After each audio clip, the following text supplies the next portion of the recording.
The Illinois Supreme Court has overturned actor Jussie Smollett's conviction, ruling that he should not have been charged a second time after reaching an initial deal with Cook County prosecutors in 2019.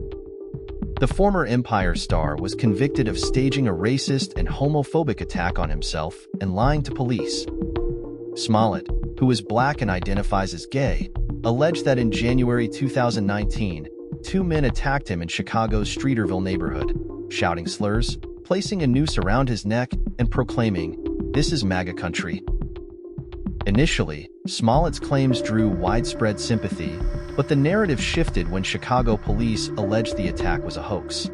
An investigation revealed that Smollett had paid $3,500 to two brothers, Olabinjo and Abimbalo Sendero, to stage the incident in what prosecutors said was an attempt to gain publicity and leverage concerns about racism for career advancement.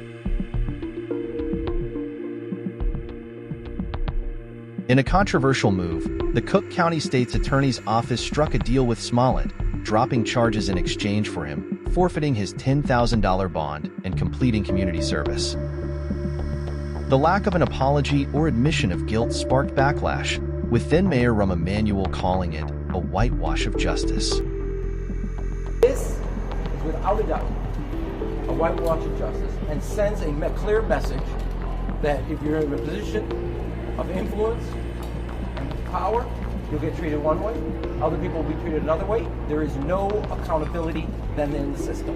It is wrong, full stop. Amid public outcry, a special prosecutor was appointed, leading to a second set of charges.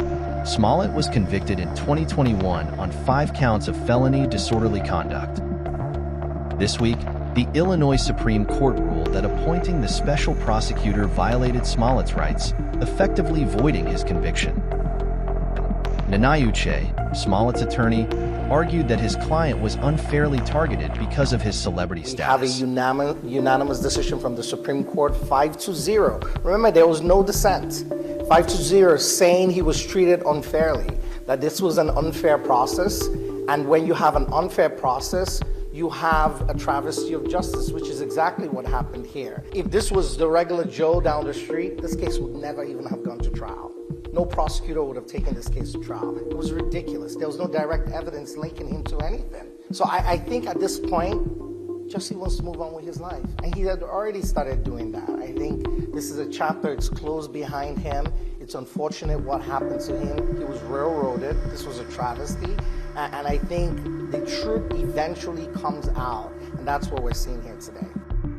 While Smollett has maintained his innocence, testifying that he was the victim of a hate crime, the case left lasting questions about race, justice, and privilege.